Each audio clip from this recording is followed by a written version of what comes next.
Jogos de cena no tabuleiro da guerra. Como vocês viram no título deste conteúdo, este é o tema de hoje, desse programa Pense Comigo. Te convido a continuar comigo. Eu sou o escritor Carlos Araújo, autor deste livro, Um Brinde ao Nada. Você pode acessar na Amazon e no Google Play, e nesta semana haverá o lançamento, dia 21 de agosto, na Casa 58, Bar Cucas e Araras, em Sorocaba. Você também é convidado. Lá haverá outro livro sendo lançado, junto com este, o Noia Biluz e a Curadora dos Cabelos Vermelhos, do escritor Val Rocha. Festa literária com 2 livros, é festa em dobro. Te convido, aparece lá. Então, seguindo esse tema, no dia 15 de agosto, houve uma reunião muito esperada que ia definir, assim era a expectativa, uma negociação para marcar a possibilidade do fim da guerra travada pelos Estados Unidos e a Rússia em solo da Ucrânia. Bendito é isso. Não é uma guerra entre Ucrânia e Rússia.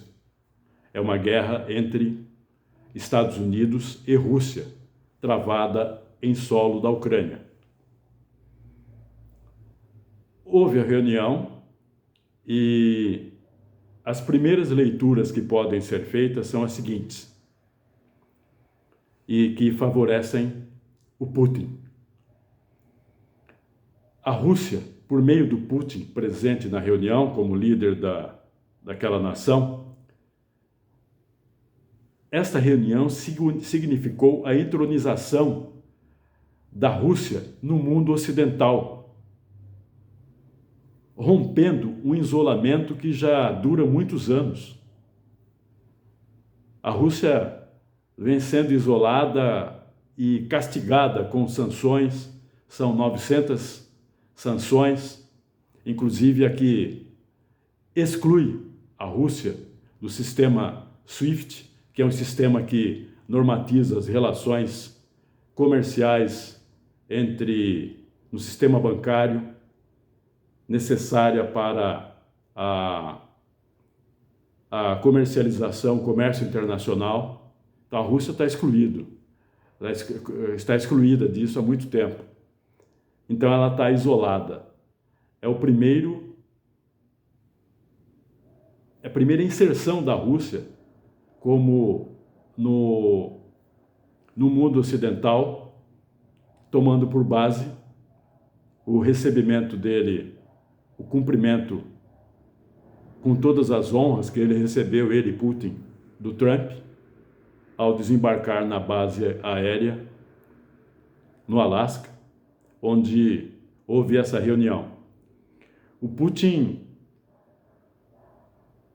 depois, no final, quando houve a entrevista coletiva, o Putin abriu a entrevista, rompendo também uma tradição de que quem abre a entrevista habitualmente é o anfitrião. Putin iniciou a entrevista. O Putin foi reconhecido no resultado final como igual entre todas as potências. Então, a avaliação que se faz é que o Putin, como resultado dessa reunião, conquistou vitórias diplomáticas, uma vitória diplomática e política. Mas a reunião não era só para isso. O que aconteceu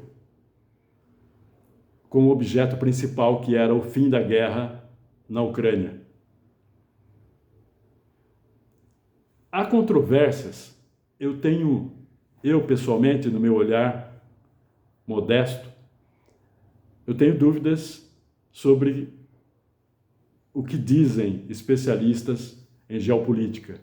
Eles dizem que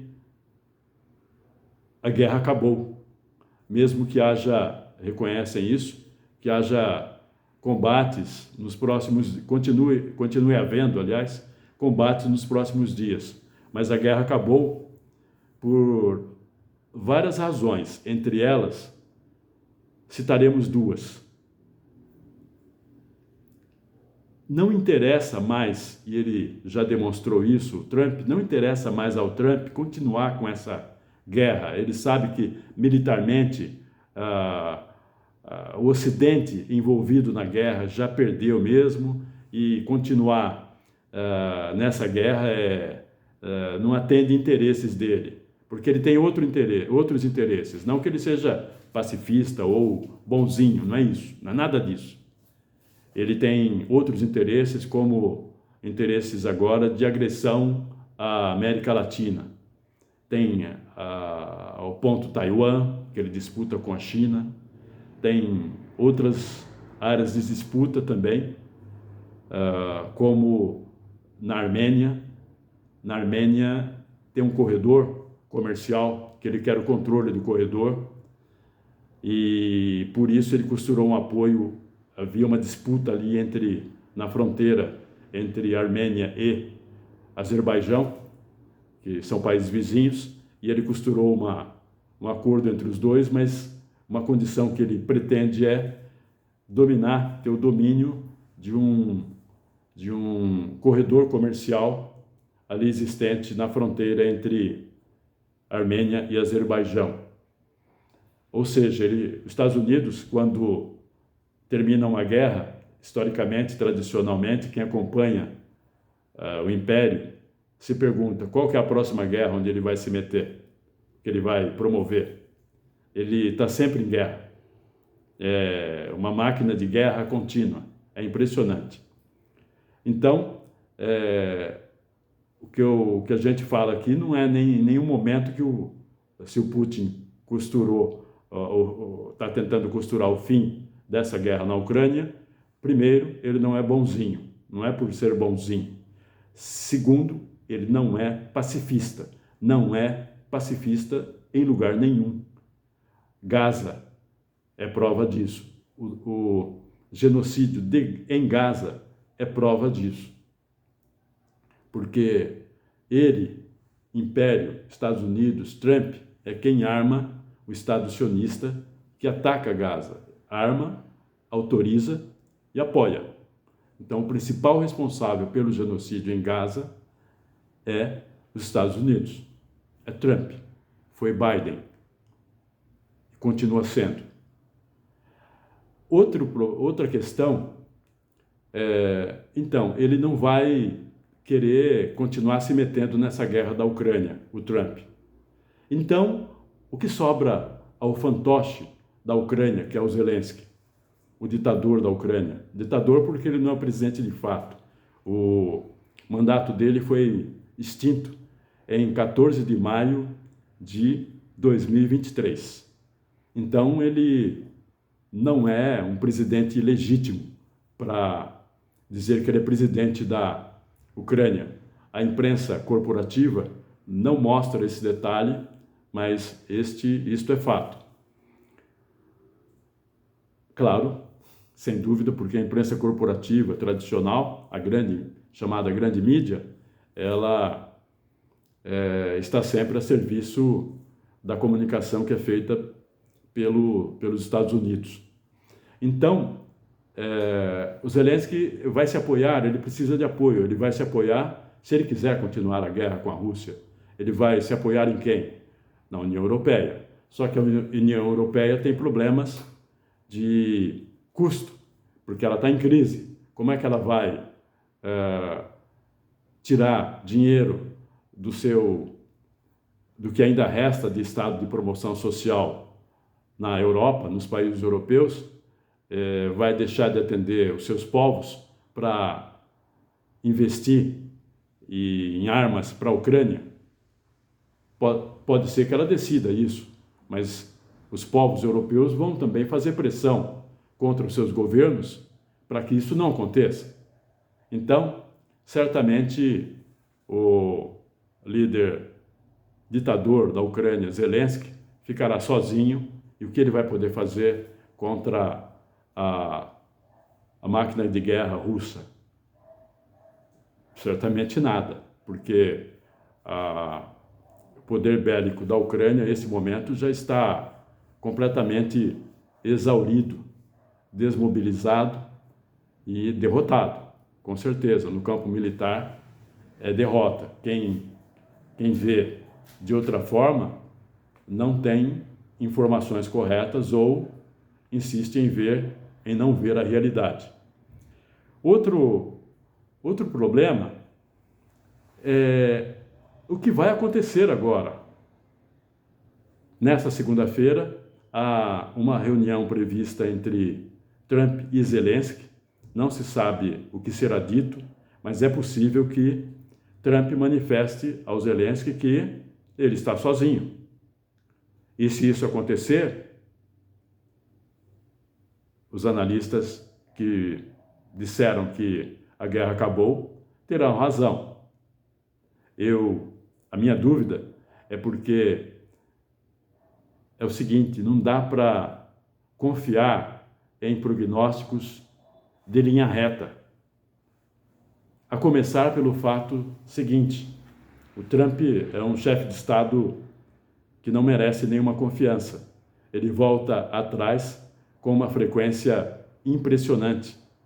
Então, achar por essa reunião que ele vai mesmo sustentar a possibilidade de fim da guerra é acreditar em Trump. E ele tem demonstrado que não merece nenhum crédito, nem nas relações, nas agressões que está provocando com esse tarifaço absurdo, e muito menos nas relações de poder que envolvem guerra. Mas vamos torcer para que a guerra tenha acabado mesmo. O que vai dizer são os próximos dias. São como essas peças poderão se movimentar. Até porque existem outras variáveis. Existe, por exemplo, o plano já demonstrado de os Estados Unidos cercarem a Rússia mesmo. Após o fim da União Soviética em 1991, eles começaram esse processo de cerco, e a Ucrânia seria o término, a conquista desse cerco, fechar esse cerco. Ali, se você vê os países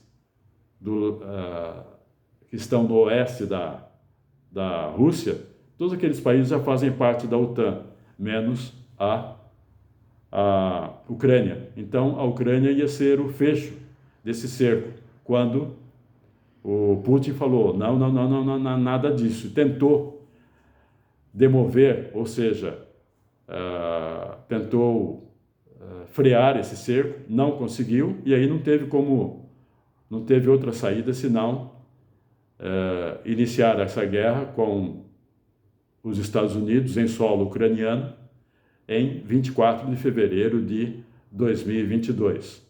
É uma guerra que está sendo mais demorada do que o previsto. E o Putin também tem outro problema: ele tem disputas internas com os chamados newcons, dentro dos Estados Unidos, que era um grupo que só quer guerra, presunção de força, e que era muito alinhado ao governo anterior, o Joe Biden. Agora, com a presidência do Trump, esse grupo perdeu poder, mas continua poderoso dentro dos Estados Unidos, e a ação deles, os embates entre Trump e esse grupo, claro que não estão estagnados, não. Existe também essa questão do corredor existente na Armênia, que o os Estados Unidos querem controlar, e os Estados Unidos controlando, eles vão querer colocar base militar ali. E a Rússia já percebeu isso, o Irã também, e já se manifestaram contrários a essa possibilidade. Então, vamos supor, acabando a guerra na Ucrânia, inicia-se outro elo de disputa naquela região que contorna a Rússia, Azerbaijão, Armênia, e que é também uma região nevrálgica para a existência da Rússia. E a Rússia vai, com certeza, opor resistência a que os Estados Unidos controlem esse corredor. Pelo que, para quem conhece esse corredor, ele tem corredor comercial, tem 35 quilômetros. E existe também outra peça nesse jogo de cena, nesses jogos de cena, que é o domínio do Ártico. Existem movimentações no Ártico entre os Estados Unidos e a Rússia pelo domínio daquela parte do mar ali existente, Mar Báltico. E então as coisas são difíceis. Sabe por quê? Isso tem a ver, todos os passos têm a ver com intenções logo imediatas. Um dos motivos pelos quais a Trump queria anexar a Groenlândia é justamente por essa disputa que ele tem com a Rússia no Mar Báltico, ali no Ártico. É uma região estratégica também no domínio das relações de poder entre essas grandes potências. E existem também, além dessas peças, outras, como, dependendo para onde a banda vai tocar, quais serão também as posições da China, do Irã, enfim, dos BRICS, porque, no final das contas, o motivo dos Estados Unidos, o objetivo do Trump é atingir os BRICS. A Rússia é um expoente dos BRICS, a China também, o Irã, o Brasil, e não é à toa que esse tarifaço foi decretado pelo Trump contra o Brasil e também contra outras partes do mundo, como se sabe, mas especialmente contra o Brasil, ele foi mais duro do que nunca, rompendo, como dizem de forma equivocada, uma relação boa de 200 anos. Que nada, só depois pegar um recorte aí da década de 50, do século 20 para cá, os Estados Unidos sempre barraram o desenvolvimento do Brasil, sempre intervieram aqui quando o Brasil estava para se desenvolver e nunca foram amigos, não, e nunca serão. Ok? Então, acredito que esse é o desenho dos jogos de cena no tabuleiro da guerra que estão em andamento. Se a guerra acabou de verdade ou não, só o tempo dirá. Muito obrigado, inscreva-se no canal, é um pedido, @escritor Araújo, compartilhe, comente e recomende. Eu agradeço muito e até a próxima oportunidade. Tchau!